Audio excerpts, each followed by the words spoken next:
Joel Carrión llegó al fin.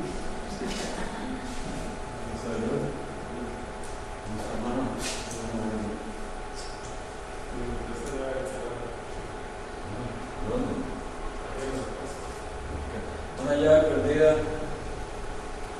La ponemos. Bueno, vamos. Bueno, en cuanto esté listo, me dice, ¿no? ¿Quiere se coloca el micrófono?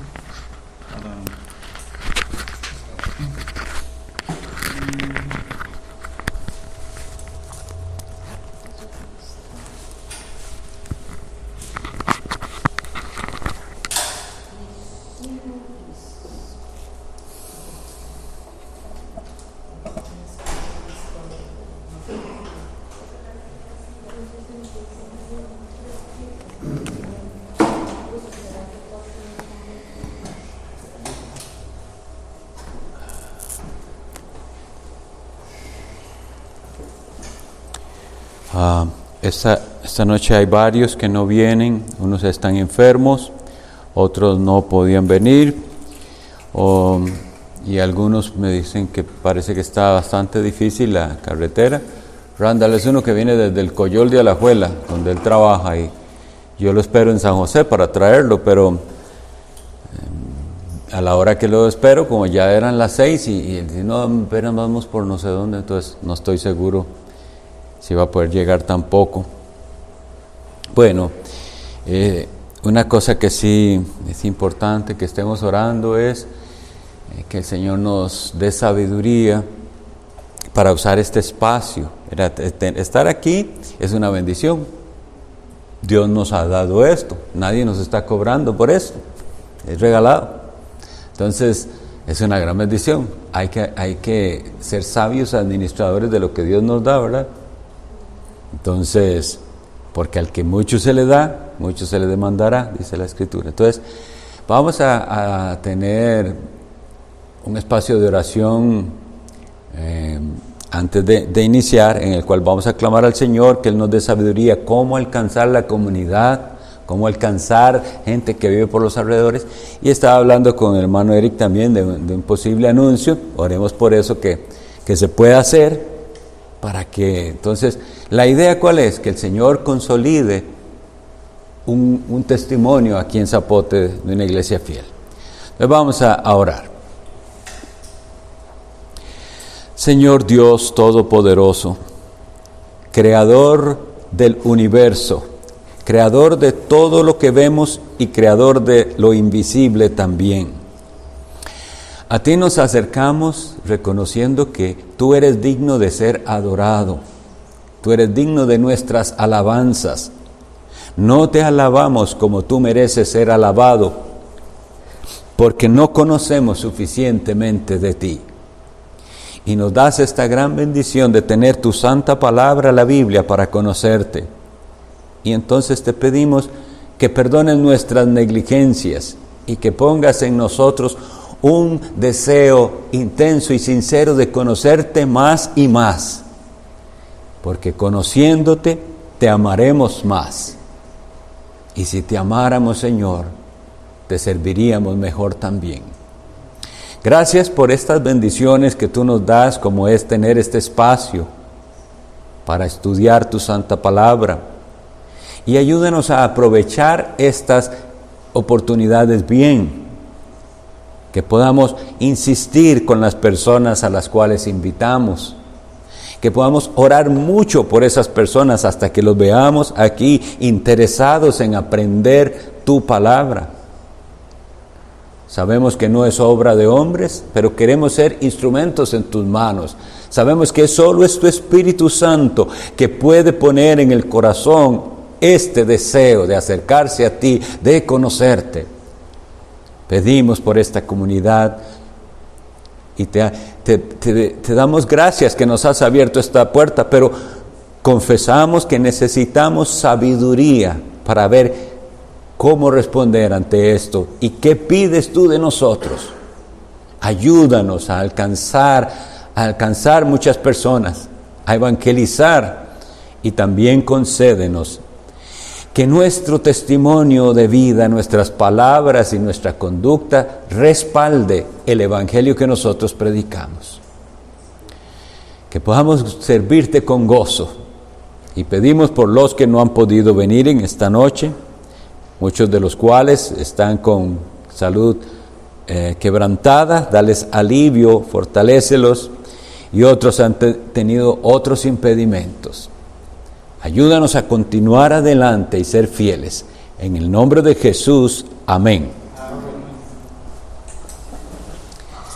Bien, vamos a hacer un breve repaso. Habíamos dicho que, entonces, la pregunta 22 del catecismo que estamos estudiando dice: ¿qué necesita creer un cristiano?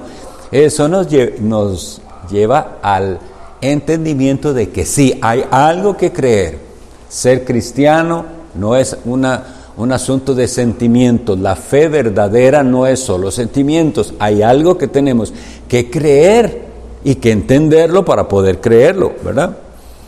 Y que verificar que eso que estamos diciendo creer proviene de la Sagrada Escritura. Entonces había dicho que históricamente hay cápsulas de doctrina cristiana, las cuales llamamos credos o confesiones de fe, y el credo apostólico es la cápsula más básica para ser cristiano, de lo que tiene que creer una persona que es cristiana. Si alguien dice ser cristiano, pero niega alguna de las verdades que se enseñan en el credo, no es cristiano. Son verdades fundamentales, básicas del cristianismo. La siguiente pregunta decía: ¿en cuántas partes se divide este credo? También la habíamos visto, dice en 3 partes. La primera nos habla del Padre eterno y nuestra creación, y la segunda del Hijo y nuestra redención, y la tercera del Espíritu Santo y nuestra santificación.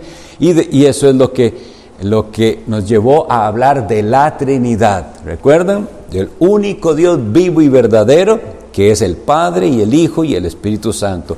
Hoy hace 8 tuvimos entonces esa exposición de lo que se llegó a llamar la Trinidad. Algunos objetan porque la palabra no aparece en la Biblia, pero es lo que define el concepto de un Dios único, vivo y verdadero, que existe en 3 personas distintas, diferenciadas: el Padre y el Hijo y el Espíritu Santo. Y entender esto nos lleva también a aprender a acercarnos a Dios apropiadamente y a orar apropiadamente. A veces, por ejemplo, olvidamos estas distinciones, y Dios, que es bueno, no mide nuestras oraciones por lo precisas que sean teológicamente, pero a veces estamos orando: Dios Padre, y decimos: tú que moriste en la cruz, y nosotros deberíamos pensar: ¿eso es lo que la Biblia enseña? No, porque el Padre no murió, el que murió fue el Hijo. El Hijo murió en la cruz. Entonces deberíamos decir: tu Hijo que murió en la cruz. O bien, si nosotros estamos hablando con Jesús, lo cual es válido también, ahí sí podemos decir: tú que sufriste lo que somos nosotros, porque te hiciste como uno de nosotros, y etcétera. Entonces, esa es la importancia. Estuvimos viendo de la Trinidad, es algo muy muy importante, y entre más entendamos nosotros esta bella doctrina, estaremos más unidos al Dios que nos ha salvado, porque habíamos dicho claramente que la salvación es trinitaria, es innegable.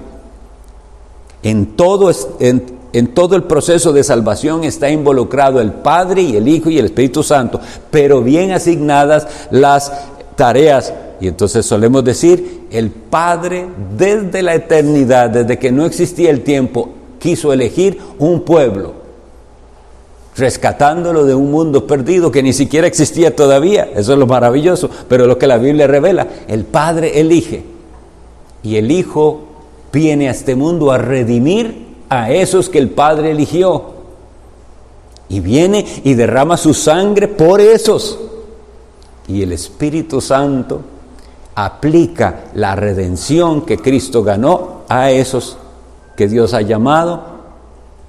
¿Cómo? Despertándoles la conciencia, dándoles el nuevo nacimiento, dándoles la fe en Jesucristo. Bien, vamos entonces a hablar hoy de la pregunta 25. ¿Qué crees cuando dices, creo en Dios, el Padre Todopoderoso, Creador del cielo y de la tierra? La respuesta es, creo en el eterno Padre de nuestro Señor Jesucristo, quien creó el cielo y la tierra de la nada, y todo lo que en ellos hay, quien asimismo los sustenta y gobierna por su eterno consejo y providencia. Creo que este Dios es mi Dios y Padre por causa de Cristo. Por lo tanto, confío y descanso en Él de tal manera que no dudo que proveerá todo lo necesario, tanto para mi alma como para mi cuerpo. Además, encaminará para mi salvación cualquier mal que Él envíe sobre mí en esta vida difícil, porque Él puede hacerlo, pues es Dios Todopoderoso, y también porque está dispuesto a hacerlo, pues es un Padre munificente. Y ya recuerdo que fue aquí donde no les supe decir el significado de munificente, porque no es una palabra muy común, pero significa ampliamente generoso. Bien, entonces ahora lo que vamos a hacer es ver cuántas citas bíblicas nos hablan de este Dios creador. Y pongamos mucha atención en esto. ¿Para qué es que estamos entendiendo esto? Si ustedes y yo entendiéramos la clase de Dios en el cual hemos creído y que Él nos ha adoptado en Jesús, tendríamos una vida muy diferente, mucho más paz, mucho más gozo, y podríamos servirle mejor. Génesis 1:1 no lo vamos a buscar porque es conocido de todos, pero dice, en el principio creó Dios los cielos y la tierra. Dios lo hizo todo y lo hizo de la nada. Vamos a ver entre los que estamos aquí cómo nos repartimos estas citas. Salmo 33:6. Doña Mirna.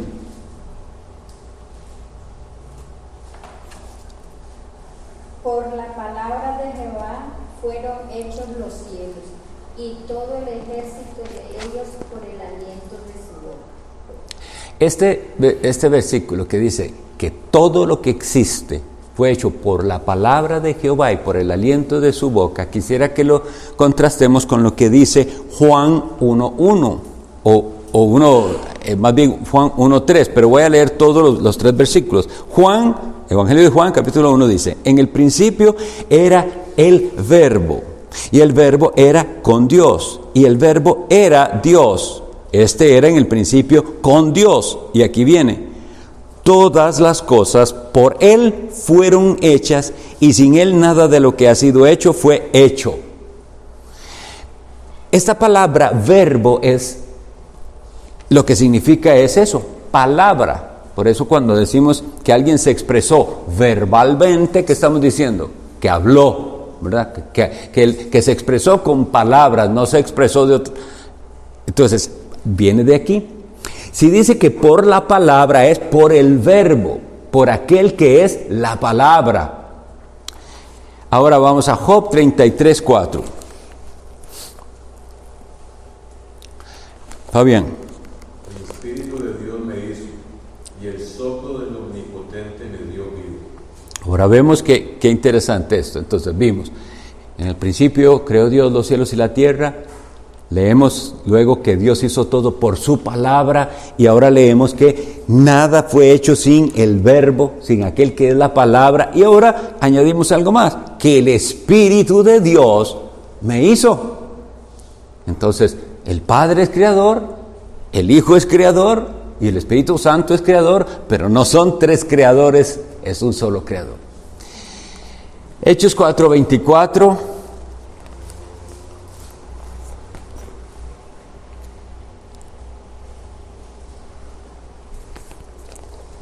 Janeiro.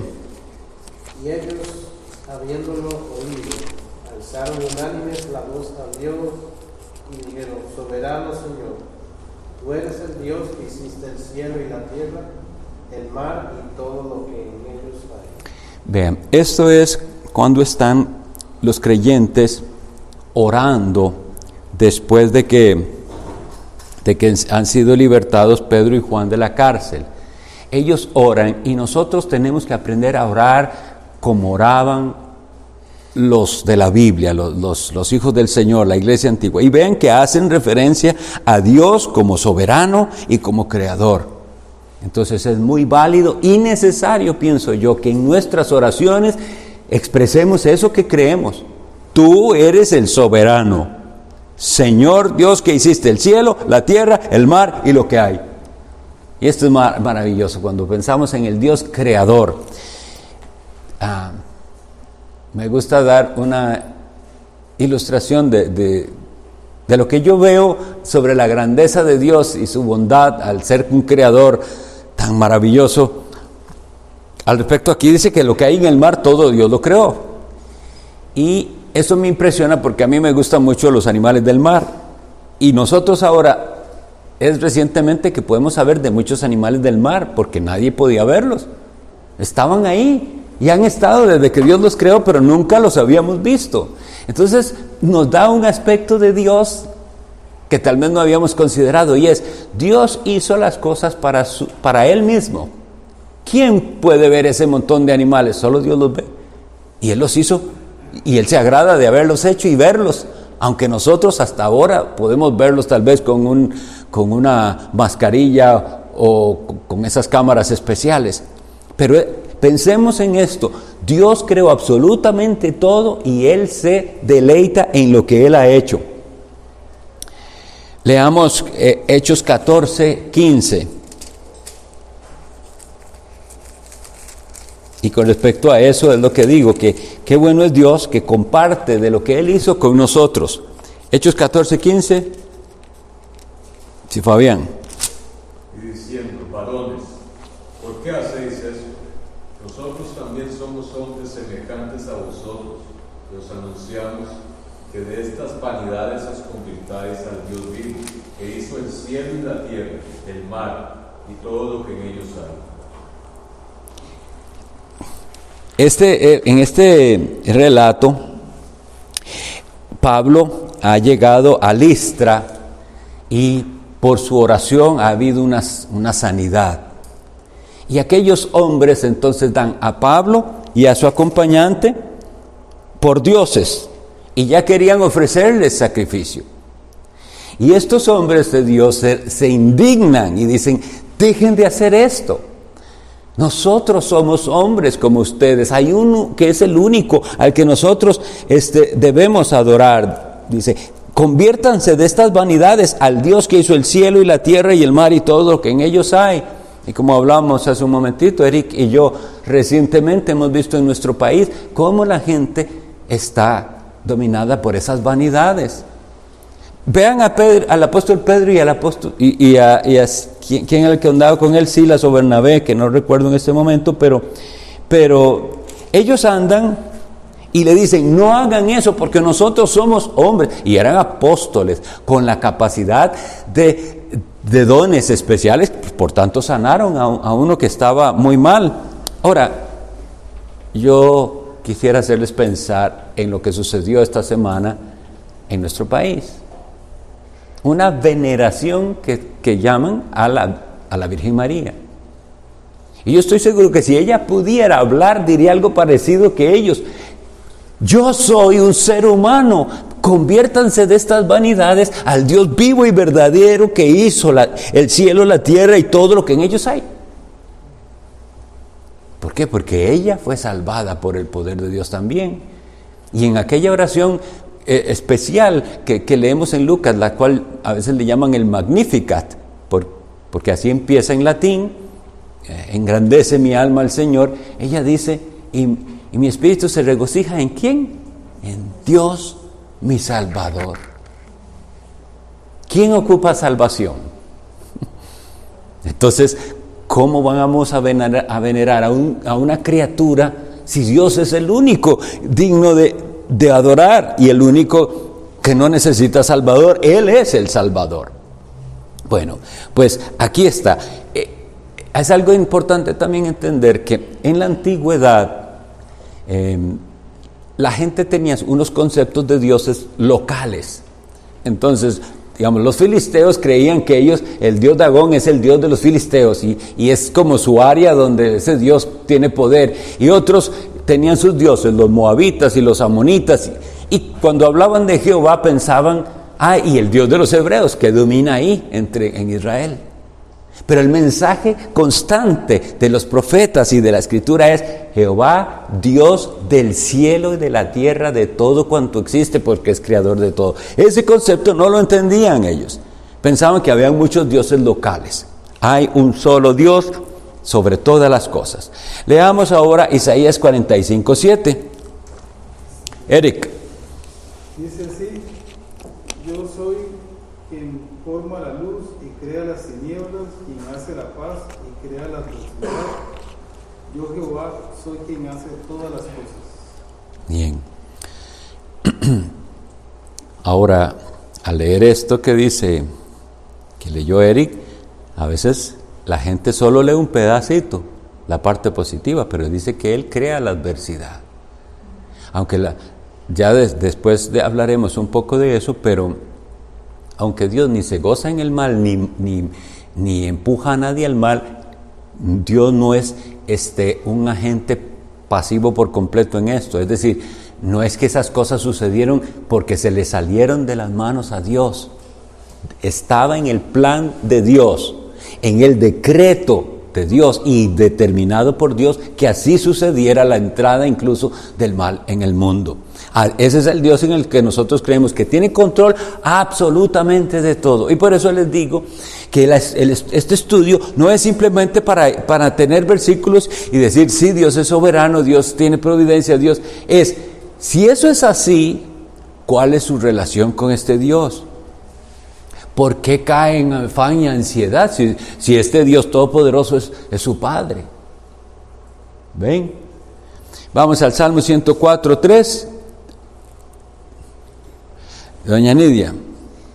Que establece sus aposentos sobre las aguas, el que pone las nubes por su carroza, el que anda sobre las alas del viento. Bien, es un lenguaje muy poético para decirnos, todos estos que llamamos nosotros fenómenos naturales son controlados por Dios. Dios está dirigiéndolos, no están fuera de control.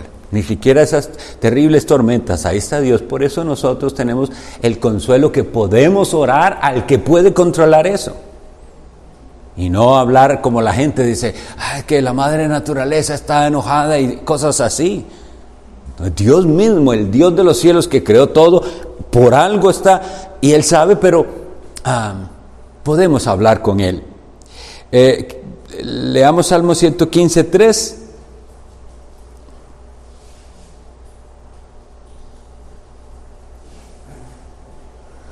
Fabián.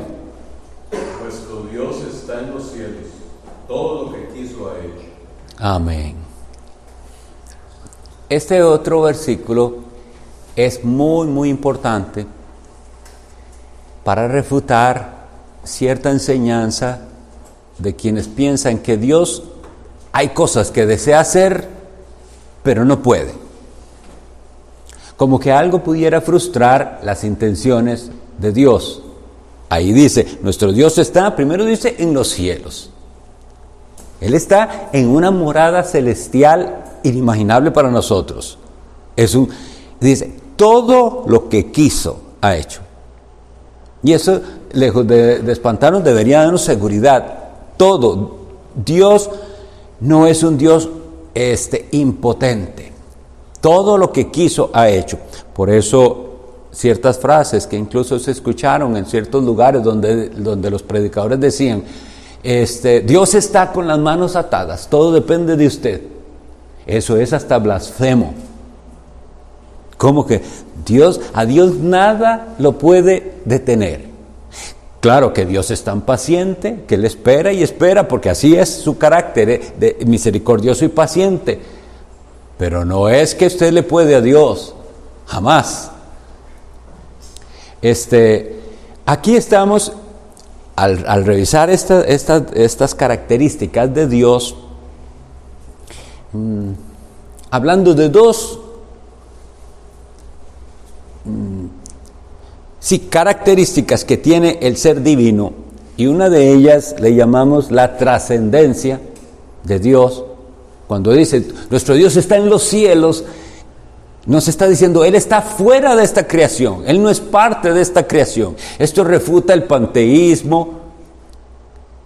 Hay gente que ahora está diciendo, todo es Dios, Dios está en toda parte, Dios es el aire, Dios es los ríos, Dios...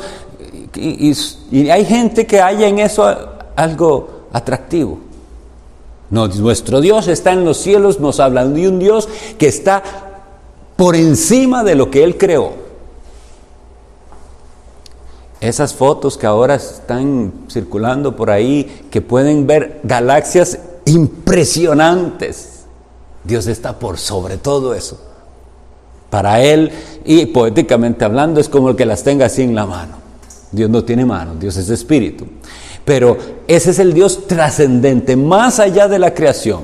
No está sujeto a ninguna ley de nuestro mundo, porque Él está más allá. Eso es. Pero algunos se quedan solo con ese concepto, entonces es un Dios lejano. Tanto que algunos piensan que lógicamente llegan y dicen, no, tiene que haber Dios. No es que saben de la Biblia ni nada, pero ellos con un poco de razonamiento y sensatez dicen, es que tiene que haber Dios, porque, qué sé yo, porque ven el diseño de ciertos animales, de ciertas flores, de ciertas cosas de la naturaleza que usted dice, es que esto no se puede hacer solo. Entonces, llegan a ese concepto de decir, tiene que haber Dios, pero para mí, Dios hizo este mundo y lo dejó ahí. Como quien hace un reloj, lo pone a funcionar y se desentiende, el reloj funciona solo ahí. Él ya no se involucra más con él. Lo cual es falso. El Dios que se revela en la Biblia, además de que es trascendente, de que está más allá de su creación, es, y esa es la otra palabra, inmanente. Es decir, Él sí se involucra con su creación. Entender esto también hace que algunos que no son creyentes hallen ridícula nuestra manera de expresarnos al respecto de Dios. Por ejemplo, en cierta ocasión una mujer creyente, en cierta parte, se expresó, necesito unos guantes. Estoy pidiendo al Señor que pueda encontrar los que necesito con tales y tales características. Y la otra persona, que era atea, dice, bueno, ¿usted cree que Dios, si acaso existe, le importan los guantes que usted se va a comprar? ¿Por qué? Porque ellos piensan eso, que si acaso hay Dios, Dios no está en estos detallitos. Pero este Dios que se manifiesta en la Biblia sí se involucra con nosotros hasta en los detalles más pequeños. Por eso podemos orar y hablar con Él hasta de las cosas más simples y hasta de lo que los demás piensan que eso no, sí, puedo hablarle a Dios al respecto de eso. Nada más que obviamente, en cuanto le voy conociendo más a Él y lo voy conociendo más, veo lo que realmente tiene importancia para hablar. Y Cristo mismo les enseñó, ahorita lo veremos en la providencia, que nosotros no vamos a ser como los gentiles, que ellos tenían un gran énfasis en sus oraciones, era por la provisión de este mundo, que comeré, que vestiré, que me pondré. Dice Jesús, no, es que ustedes son hijos del Todopoderoso, del Padre, y Él los va a cuidar. Así que sus oraciones no se van a basar en esas cosas materiales, pero no es porque Dios no le importa, más bien es porque Él cuida de nosotros en cada detalle. Vamos a seguir adelante. Mateo 10:29.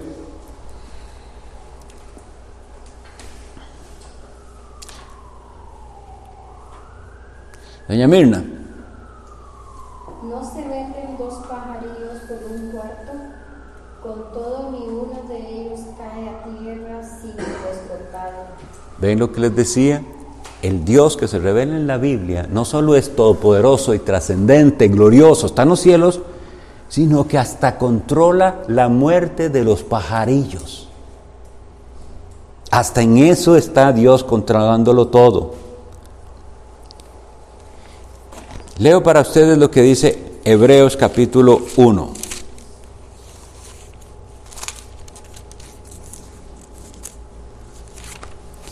Son versículos muy hermosos del 1 al 3 de Hebreos. Dice así: Dios, habiendo hablado muchas veces y de muchas maneras en otro tiempo a los padres por los profetas, en estos postreros días nos ha hablado por el Hijo, a quien constituyó heredero de todo, y por quien asimismo hizo el universo, el cual, siendo el resplandor de su gloria y la imagen misma de su sustancia, y quien sustenta todas las cosas con la palabra de su poder, habiendo efectuado la purificación de nuestros pecados por medio de sí mismo, se sentó a la diestra de la majestad en las alturas.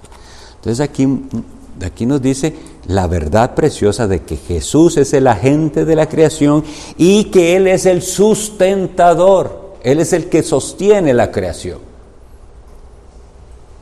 Datos como que nuestro planeta esté a la distancia exacta del Sol para que pueda darse la vida no son casualidad. Así lo hizo Dios y así lo sostiene hasta que Él quiera. Todo esto, toda esta comprensión de la grandeza de Dios, pero también de cómo Él viene a nuestro encuentro, nos tiene que llevar a lo que llamamos una doxología. Una doxología es una alabanza al Dios verdadero. Vayan conmigo a Romanos 11:36.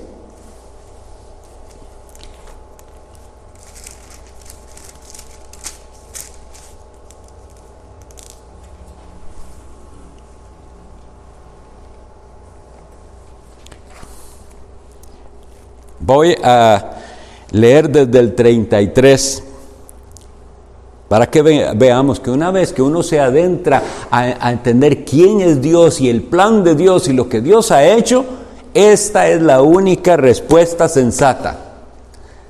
Dice Romanos 11:33 el apóstol Pablo: oh profundidad de las riquezas de la sabiduría y de la ciencia de Dios, cuán insondables son sus juicios e inescrutables sus caminos. Porque ¿quién entendió la mente del Señor, o quién fue su consejero, o quién le dio a Él primero para que le fuese recompensado? Y aquí está la doxología: porque de Él y por Él y para Él son todas las cosas, a Él sea gloria por los siglos. Amén. Y nosotros debemos decir amén con todo el corazón. Alabado sea Dios, que el Dios que nosotros tenemos no es como los dioses falsos. Es un Dios todopoderoso. Y es maravilloso que Él nos haya alcanzado y nos haya, lo que sigue aquí, es adoptado. Vamos a ver los siguientes versículos sobre esta bellísima doctrina de la adopción. Juan 1:12.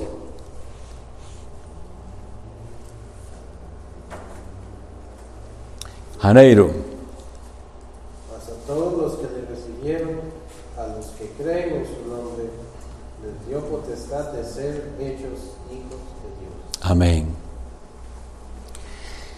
La palabra potestad significa derecho, autoridad. Quiere decir que, y se los da Dios a quienes, a los que reciben a su Hijo Jesucristo. Ese es el versículo que nos dice exactamente que no a todos, sino a los que le recibieron. Por eso habíamos dicho en otra ocasión cuán importante es determinar qué es recibir a Cristo. Porque si usted tiene una idea equivocada de lo que es recibir a Cristo y realmente no lo ha recibido, todavía no tiene la potestad de ser llamado hijo de Dios. Entonces, por eso explicaba, lo recuerdo, si no lo recuerdan en este momento, en el catolicismo romano, recibir la comunión es recibir a Cristo. Entonces, en ese sentido, dice, ¿ya usted recibe a Cristo? Claro, todos los domingos lo recibo. No es el sentido correcto de recibirlo, porque claro que hacemos una remembranza sagrada de que Cristo se dio por nosotros, de que estamos unidos a Él, eso es, pero esa recepción de la que habla ahí no se refiere a tomar la comunión. Se refiere a recibir al Hijo de Dios como todo lo que la Biblia dice de Él. Entonces debo entender quién es Él, que Él es el único Señor y Salvador, que no puedo acudir a nadie más para mi salvación, solo a Él, que Él pagó por mis pecados y que si es así, Él es además ahora mi Rey, que yo debo vivir rendido a Él. todas esas cosas, si se aceptan de corazón, entonces usted está recibiendo a Cristo, está siendo adoptado por Dios. Romanos 8:15.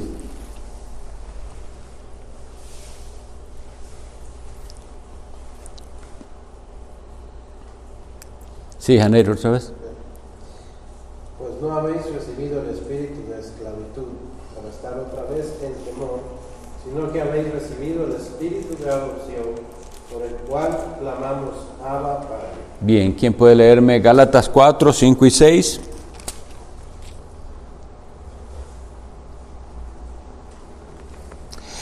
Fabián. Para que redimiese a los que estaban bajo la ley, a fin de que recibiésemos la adopción de hijos. Bien. Y por cuanto sois hijos, Dios envió a vuestros corazones el espíritu de su Hijo, el cual clama Abba Padre. Ok, entonces vemos los dos versículos. En uno dice, hemos recibido el espíritu de adopción, otra vez esa palabra recibir, espíritu de adopción, y clamamos. Y en el otro dice, nos dio el espíritu de su Hijo. Hemos sido adoptados y tenemos entonces al Espíritu Santo.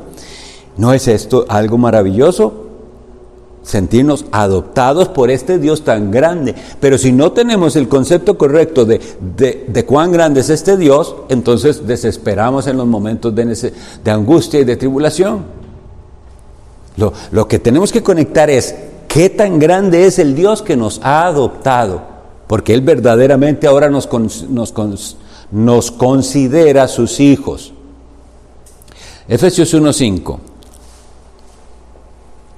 Estefanía, sí. En amor habéis predestinados para ser adoptados hijos suyos por medio de Jesucristo, según el puro afecto de su voluntad. Ven, las razones. Tenemos que tenerlas bien claras. La razón no está en nosotros. Nosotros si somos cristianos, no hemos sido adoptados porque calificamos para ser adoptados. Es Dios aquí nos dice cómo lo hizo, según el puro afecto de su voluntad. Es por su voluntad que Él nos toma a nosotros, que no merecíamos ser tratados así. Nos toma a nosotros, que lo que merecíamos era la justa condenación, y nos adopta por medio de Jesucristo, y se agrada en habernos adoptado. Salmos 55, 23. Eric. Dice así: mas tú, oh Dios, harás descender a aquellos al pozo de perdición, los hombres sanguinarios y engañadores no llegarán a la mitad de sus vidas, pero yo el tipo que haremos es que... Sí, ese es el versículo. Ok. Cuando nosotros en la Biblia leamos sobre impíos, debemos entender que si no fuera por Cristo y lo que Cristo hizo por nosotros seguiríamos siendo impíos. ¿Ven? Y eso es lo que nos tiene que hacer agradecidos, porque ese es el fin de los impíos, de los rebeldes, pero nosotros hemos recibido la gracia, la misericordia. Mateo 6:26.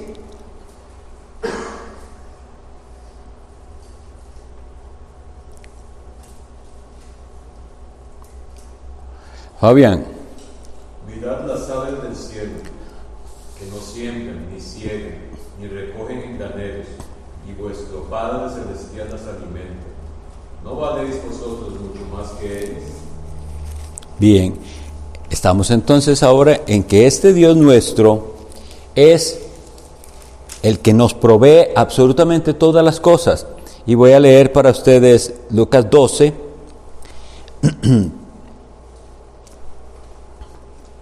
el versículo 22, parecido a lo que lee Fabián. Dice: luego dijo luego a sus discípulos: por tanto os digo, no os afanéis por vuestra vida, que comeréis, ni por el cuerpo, que vestiréis.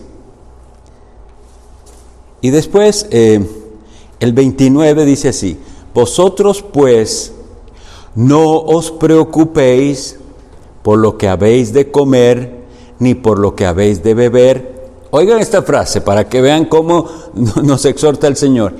ni estéis en ansiosa inquietud. Es pecado.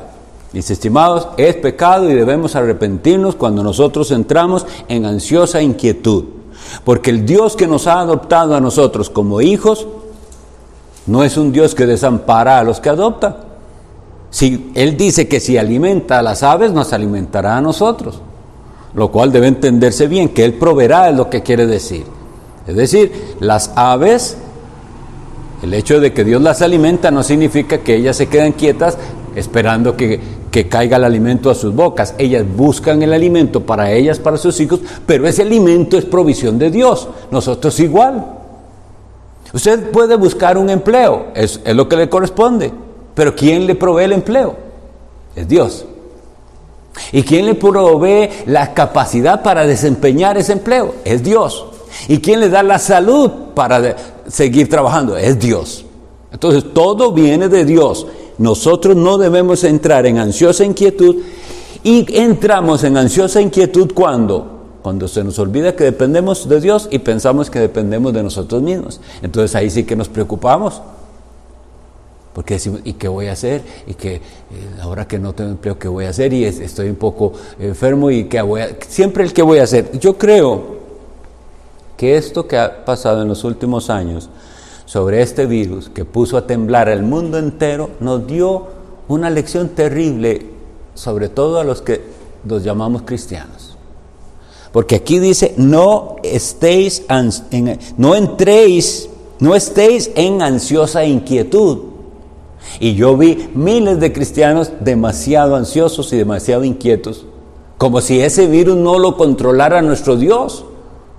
Claro, usted tiene que ser responsable y cuidarse de la manera sensata, pero es que usted puede cuidarse todo lo que sea y que si el virus le va a dar, le va a dar.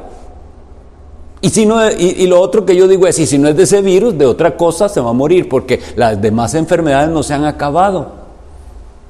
Sigue el cáncer por ahí, siguen los infartos, sigue todas las cosas, siguen los accidentes de tránsito, así. Entonces, ¿qué sucedió? ¿Por qué vimos a un mundo entero? Es que no estamos hablando de unos países, fue el mundo entero temblando por un virus. Un virus que podía causar la muerte, claro que sí, pero ahí es donde está el punto. ¿Y por qué pone a temblar la cercanía de la muerte a tantos? Les voy a comentar que Dios me ayudó también a entender esto a través de la experiencia. El año pasado hice un viaje y me enfermé estando de viaje. Me enfermé bastante. Yo creo que alguna de esos virus tuve, pero yo no me hice la prueba porque no quería posponer unos viajes que tenía a predicar en ciertas iglesias, entonces no quería, simplemente estaba pasándolo bastante mal. Y yo comencé a sentirme mal el sábado. Y lunes, peor. Y martes, y miércoles, y jueves. Y yo digo, esto no se compone. Cada día me estoy sintiendo peor, bien mal. Y después esa misma experiencia me sirvió porque yo estaba predicando a las iglesias que fui a predicar sobre las aflicciones, que el apóstol llama leves tribulaciones momentáneas. Y entonces decía yo, vea, una de las cosas que me enseñó, que me ayudó el momento de prueba a practicar fue esto.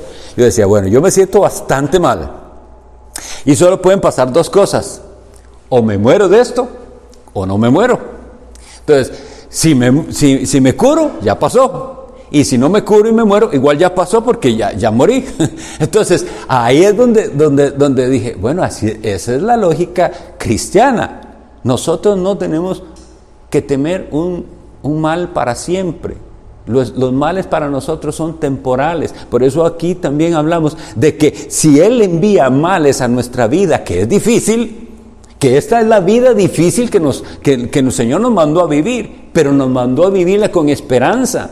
Por eso es tan falso ese cristianismo que hace creer a la gente que si usted está bien o da suficientes ofrendas, todo va a estar bien, y buena salud y buen carro y todo eso. No es cierto, porque las palabras de Jesús son: en el mundo tendréis aflicción. Ya está anunciado. En el mundo tendréis aflicción. Y las aflicciones son muy diversas. Pero Jesús no lo deja ahí, sino que Él dice, pero confiad. Siempre el Evangelio, ¿verdad? Esta es la triste realidad. Vivimos en un mundo bajo una maldición, las cosas están muy mal en muchos sentidos, pero confiad, dice Jesús, yo he vencido al mundo.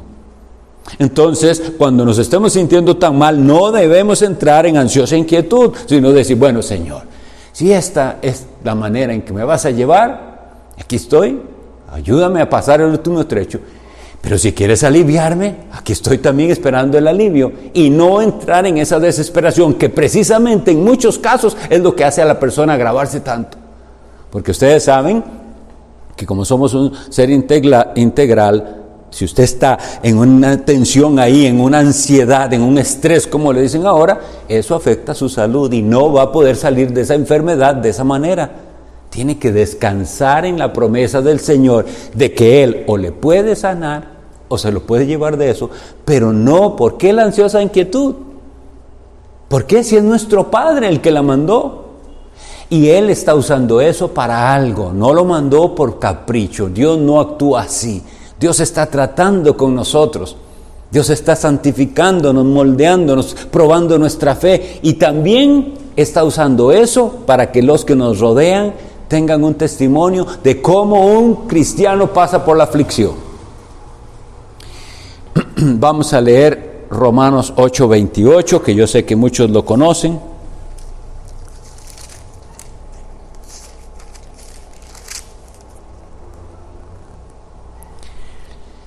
¿Quién lo va a decir? Janeiro. Sabemos que a los que aman a Dios, todas las cosas les ayudan a bien. Esto es, a los que conforme a su propósito son llamados. Amén. El problema con versículos como este es cuando los mutilan y entonces vemos un rotulito que nada más diga, todas las cosas ayudan a bien. Y cortaron lo primero y lo después.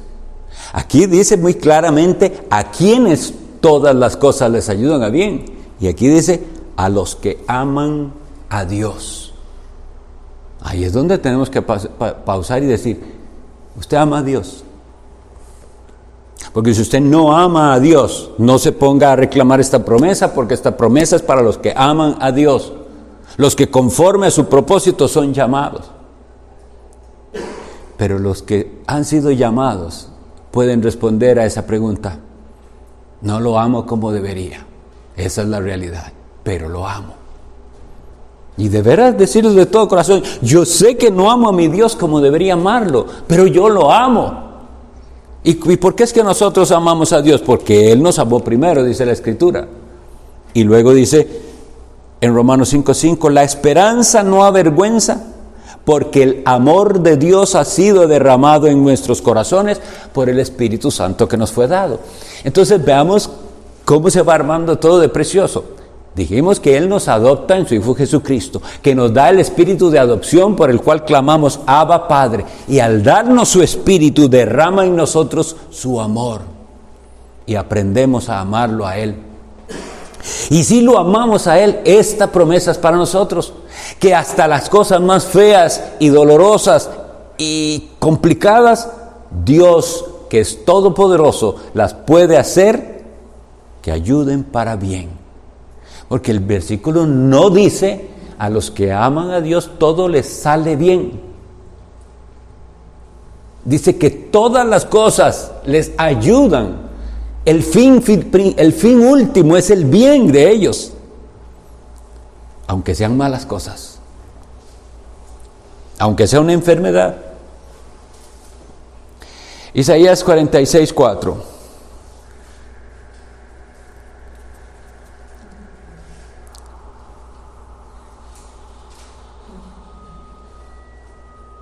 Randall. 46:4. Y hasta la vejez yo mismo, y hasta las canas os soportaré yo. Yo hice, yo llevaré, yo soportaré y guardaré. Bien, estas palabras son un gran consuelo. Cuando van pasando los años y ya no somos tan jóvenes ni tan fuertes, y están estas palabras ahí. que nuestro Dios no nos abandonará en esa época difícil, de la cual también se habla en Eclesiastés 12, de una manera muy poética, que se nos dice, por eso se le dice al joven, acuérdate, joven, de tu Creador en los días de tu juventud, antes que vengan los días malos. Porque si no se muere, los días malos, hablando de físicamente, llegarán. Cuando se va la energía, cuando ya las enfermedades, ahí están.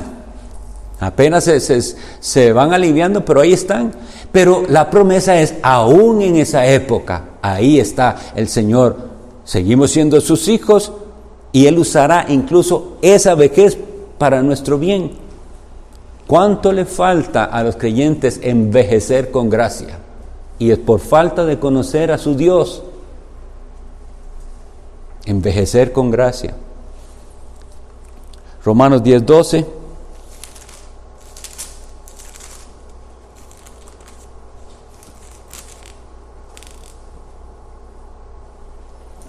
Sí. Dice, porque no hay diferencia entre judío y griego, pues Él mismo, que es el Señor, pues Él mismo, que es Señor de todos, es rico para con todos los que le invoquen. Nos interesa, bueno, lo primero dice es para refutar la creencia de que los judíos había un favoritismo para con ellos. Ahora se nos da a entender bien claro que Él es rico para con todos los que le invoquen. Dios, a todos los que le invocan. El carácter de Dios es así, misericordioso, bueno. De alguna manera el enemigo quiere ensuciar eso y hacernos pensar que no. Desde Adán y Eva les hace dudar de que Dios quiera el bien de ellos. Y más bien nos presenta a Dios como si Dios estuviera sin razón prohibiéndonos y privándonos de cosas buenas. No es el Dios que la Biblia nos revela. Él es rico para con todos los que le invocan. Entonces la pregunta, ¿cuál sería aquí? ¿Qué nos debemos hacer? ¿Le está invocando usted? Porque si Él es rico para con todos los que le invocan, ¿le invoca a usted? ¿Es un hombre, una mujer de oración? ¿Está invocando su nombre constantemente? Y bueno, vamos a ir terminando leyéndoles esa parte que es tan preciosa de Romanos 8.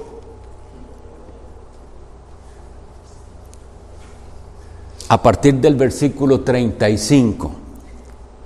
Romanos 8, a partir del versículo 35. ¿Quién nos separará del amor de Cristo? ¿Tribulación? ¿O angustia? ¿O persecución? ¿O hambre? ¿O desnudez? ¿O peligro? ¿O espada? Como está escrito, por causa de ti somos muertos todo el tiempo, somos contados como ovejas de matadero. Antes, en todas estas cosas somos más que vencedores por medio de aquel que nos amó. Por lo cual, estoy seguro de que ni la muerte, ni la vida, ni ángeles, ni principados, ni potestades, ni lo presente, ni lo porvenir, ni lo alto, ni lo profundo, ni ninguna otra cosa creada nos podrá separar del amor de Dios que es en Cristo Jesús, Señor nuestro. Entonces, ¿por qué ansiosa inquietud? ¿Por qué? Bueno, les decía a los del otro grupo, no tengo el dato, pero escuché una cifra que era exorbitante de cómo han aumentado los suicidios en todos los países, a nivel mundial. En Costa Rica traté de averiguar, el último dato creo que era del 2021 o por ahí, pero es exagerado. ¿Qué cantidad de personas se quitan la vida? Y pensemos bien qué es esto y por qué se hace. La persona que se suicida está diciendo con ese acto que no tiene esperanza. Eso es realmente lo que está diciendo. No tengo esperanza. Por eso es que yo creo que un verdadero creyente tiene que aferrarse a estas promesas y decir, en las peores, porque vea por todo lo que tiene que pasar. Tribulación. ¿Y qué? pase por esa tribulación. Cristo lo sigue amando aunque esté en tribulación. Angustia, pase por esa angustia, porque en esa angustia usted no está solo, el Espíritu Santo es consolador. Persecución, nosotros no conocemos eso. Tenemos hermanos que están siendo perseguidos en otras partes y no sabemos si llegará aquí en algún día, pero cuando nos persigan, ¿qué vamos a hacer? ¿Hambre?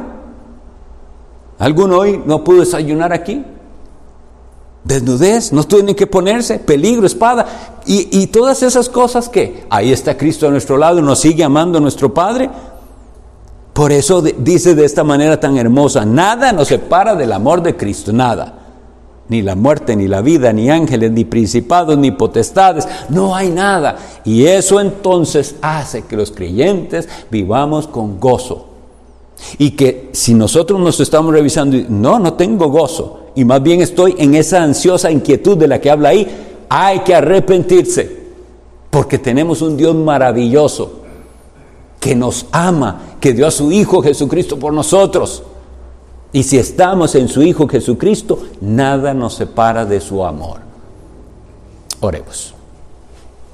Gracias te damos, Señor, porque nos has concedido un espacio para reflexionar en tu grandeza, en tu gran amor y en tu providencia. Llévanos, Señor, pensando en estas cosas tan buenas, y gracias porque has provisto en Cristo para nuestra salvación. Cuídanos y haznos pensar si estamos compartiendo estas maravillosas verdades. En el nombre de Jesús. Amén.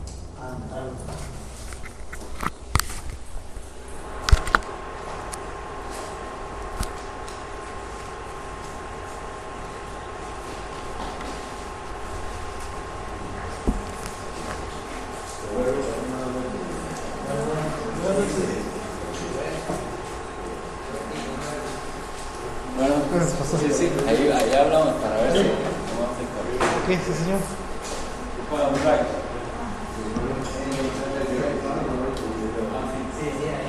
Ya, Dios le bendiga.